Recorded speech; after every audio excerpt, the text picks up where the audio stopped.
Asiático com armas nucleares e que tem sido gerido dinasticamente, de forma autoritária, durante os últimos mais de 60 anos. O líder Kim Jong-il morreu sábado de fadiga física, o coração parou, aos 69 anos. Morreu quando viajava de comboio nos arredores da capital. Foi isso que anunciou a televisão oficial. A apresentadora, vestida de negro, não escondeu os soluços quando revelou a notícia esta madrugada.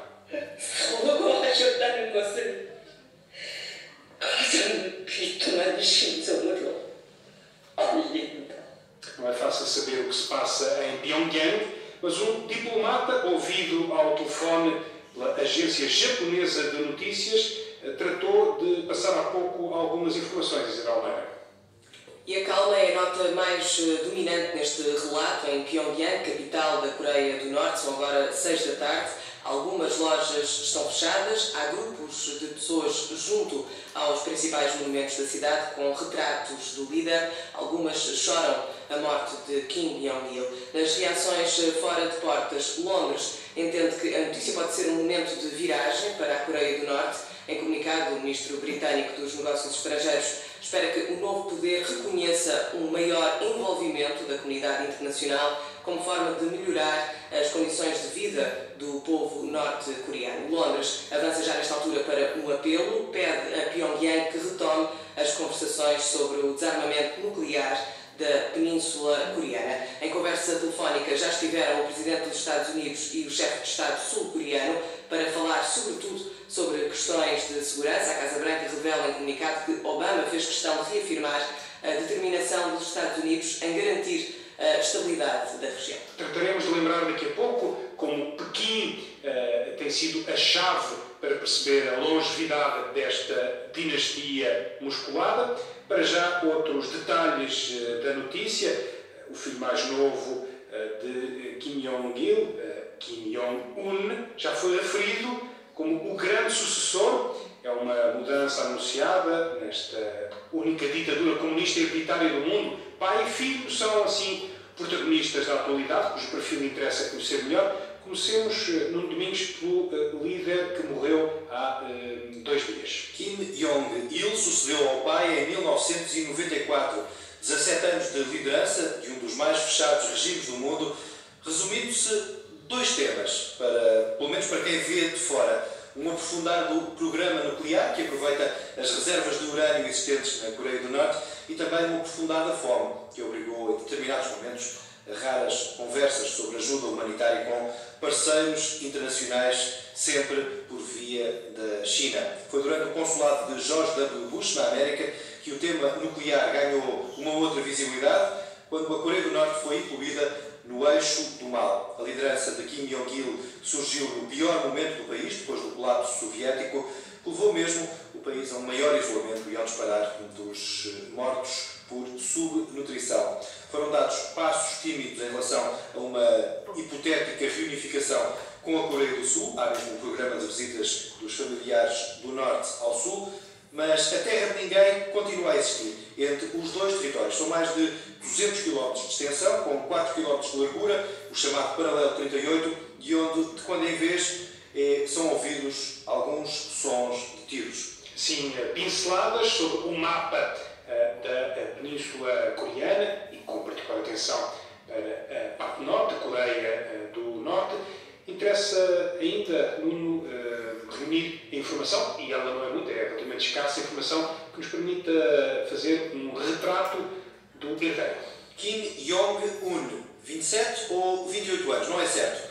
Sabe-se que nasceu em janeiro, é filho de Kim Jong-il e de uma bailarina japonesa, a terceira mulher de Kim Jong-il, que morreu em 2004 com um cancro na mama. Nas fotografias aparece sempre vestido de negro. A escolha do terceiro filho como sucessor começou a ser falada em 2009, mas só foi tornada oficial nos últimos meses, depois de uma reunião magna do Congresso do Partido dos Trabalhadores. O grande sucessor, como foi designado, é também, há alguns meses, o comandante de facto das forças militares. Estudou em Berna, na Suíça, mas quem o conheceu diz que não se deixou seduzir pelo Ocidente. Fala inglês, francês e alemão, fluentes, gosta de jogos de computador, bebe whisky escocês, fumava às escondidas do pai e terá, tal como o pai, problemas cardíacos e diabetes. A primeira tarefa que está incumbido é organizar o funeral do pai. Funeral que será no dia 28 deste mês. Até lá, a Coreia do Norte prepara-se para chorar o querido líder. O comentador TSF da Política Internacional, Miguel Monjardim, já aqui sublinhou 3 questões essenciais que interessa reter. 3 questões que podem ser decisivas para ler o futuro da Coreia do Norte. A primeira tem a ver com o sucessor designado, que foi feito do general 4 estrelas no Exército das Forças Armadas, mas que não tem a menor experiência militar. É altamente provável, este é o segundo ponto, que o poder, de facto, nos próximos tempos, pertence ao tio, que será uma espécie de tutor, o Yan Song-taek. É provável que essa pessoa que seja, de facto, a pessoa que faz a transição. A dúvida maior, este é o terceiro ponto, é o que é que os militares vão fazer, se aceitam ou não, e que estatuto e que poder é que terão neste novo regime. Eu diria que o futuro da Coreia do Norte e da segurança regional dependerá da resposta, acima de tudo, à pergunta sobre o estatuto dos militares. Essa é a dúvida que existe no momento. Os Estados Unidos, durante a madrugada, já fizeram contactos com Seul, com as autoridades sul-coreanas, também com o Japão. A perspectiva de que possa, nesta fase de transição na Coreia do Norte, aumentar a pressão diplomática para uma maior abertura do regime e também para um recuo no programa nuclear. O regime autoritário da Coreia do Norte foi fundado em 1948 pelo pai de Kim Jong-il, avô do jovem que se prepara agora para assumir funções. E o regime chinês, Pequim, tem sido a chave para perceber a longevidade do regime norte-coreano, como também já aqui lembrou o comentador Miguel Monjardim. O que é extraordinário, se nós olharmos para trás, é que a Coreia do Norte ainda exista, tantos anos depois do fim da Guerra Fria, e a única explicação para a Coreia do Norte continuar a existir é que, tendo em conta a geopolítica regional, Pequim tem interesse em manter este Estado vivo. Isto, todavia, tem um preço que os norte-coreanos, a elite norte-coreana, parece estar a chegar à conclusão que é excessiva, ou seja, uma dependência muito grande em relação aos interesses chineses. E nos últimos meses, a elite norte-coreana chegou à conclusão de que valia a pena testar novas conversações nucleares, não tanto pelo programa em si, mas para ganhar margem de manobra em termos de acesso à tecnologia, a investimento, sobretudo questões económicas. E, portanto, o regime continua a ver no seu programa nuclear a sua grande alavanca que lhe permite, enfim, sobreviver e gerir os gigantes geopolíticos que se movem à sua volta. E penso que é isso que vai continuar a acontecer. Sublinhados do comentador TSF Miguel Monjardino, sublinhados ao enquadramento diplomático da Coreia do Norte, com particular enfoque na questão do programa nuclear, leituras daquilo que poderemos esperar nos próximos tempos, agora que morreu o querido líder, era assim que ele era apresentado, o líder norte-coreano Kim Jong-il. São já 9 horas 9 minutos, 8 e 9 nos Açores.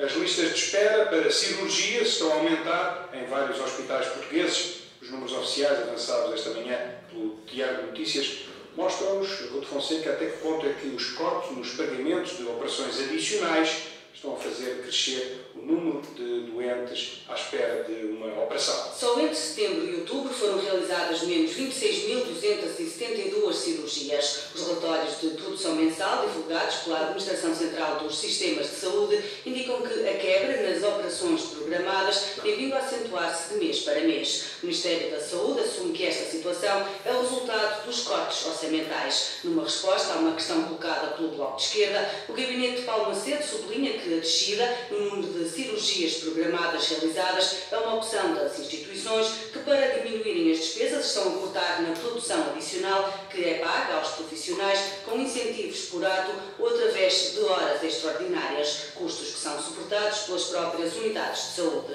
De acordo com dados citados pelo Diário de Notícias, nos principais hospitais do país, ao longo do ano tem vindo a diminuir o número de cirurgias realizadas. No Centro Hospitalar de Lisboa Norte, que que inclui Santa Maria e Polido Valente, no espaço de 3 meses realizaram menos 1.393 operações do que em relação ao ano passado. No Centro Hospitalar de Lisboa Centro, que inclui Santa Maria, Capuchos, São José e Estefânia, entre janeiro e novembro aumentou 21% o número de utentes em lista de espera. A norte, no Centro Hospitalar do Porto, só entre agosto e outubro realizaram-se menos 2.283 operações. No Hospital de Faro, em agosto, ainda conseguiu aumentar a produção cirúrgica, mas nos últimos 3 meses o cenário inverteu-se e fez menos 203 operações do que em comparação com o mesmo período do ano passado. Será que podemos assistir a um retrocesso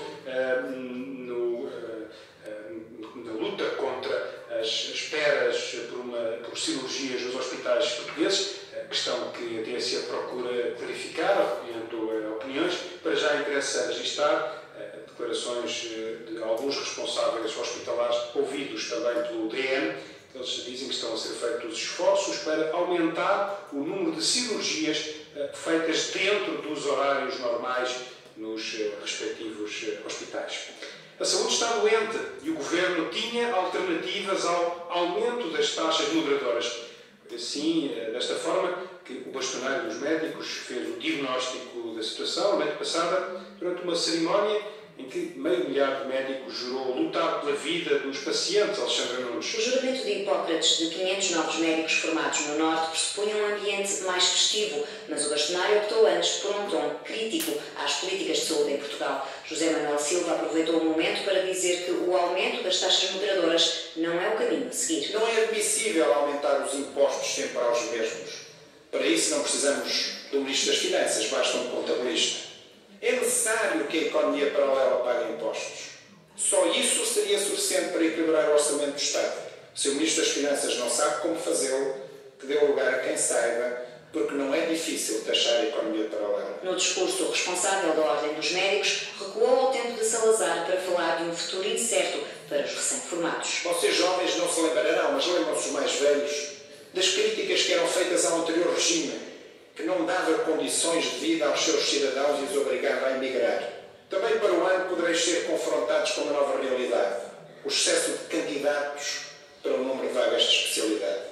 É possível que alguns de vós não consigam uma vaga de especialidade. José Manuel Silva considera que os cortes na saúde podem pôr em causa a qualidade do serviço. O mais complicado para o médico é não poder tratar o seu doente de forma adequada ao estado da arte e atempadamente. E se efetivamente forem longe demais os cortes no Serviço Nacional de Saúde, pode ser posto em causa a dignidade e a centralidade da profissão médica, que é tratar bem o doente. Extrapolando o tema saúde, o bastonário analisou a situação económica do país e lançou uma proposta. Julgar os governantes da última década, para condenar os corruptos e elevar os justos, mas sobretudo para transmitir a mensagem da responsabilidade e de responsabilização que tanto dizem à profissão médica. Não é tolerável que alguém conduza o país à bancarrota e não seja, no mínimo, julgado por crime económico. Palavras de José Manuel Silva, que incentivou a classe médica a lutar pelos seus direitos e a ajudar a salvar Portugal. Assim, o bastonário da Ordem dos Médicos com um discurso crítico durante a cerimónia em que 500 novos médicos assumiram o compromisso ético de batalhar pela vida dos doentes. No fecho desta síntese, lembro-lhe ainda que o Sporting vai passar este Natal menos satisfeito. Na última jornada, antes da pausa das festas, os Milhões empataram com a Académica de Coimbra. O Sporting atrasou-se assim na luta pelo título e pode mesmo ver hoje o outro Sporting de Braga aproximar-se. A equipa minhota joga logo em Olhão e, se vencer, pode colocar-se a 2 pontos dos Leões. Passam 14 minutos e meio do jornal. Voltamos ao destaque desta manhã da segunda-feira, João Paulo. A morte de Kim Jong-il. Ele era o querido líder da Coreia do Norte. Morreu sábado. Confirmou hoje a televisão oficial, que já saudou o grande sucessor, o filho mais novo, Kim Jong-un, prepara-se para liderar o regime totalitário fundado em 1948 pelo avô. O construtor automóvel sueco Saab acaba de abrir falência em tribunal. Falharam assim 2 anos de tentativas de viabilização da empresa. O que é que Portugal precisa? Sugestões de Bruno Nogueira daqui a pouco no Tudo de Ensaio.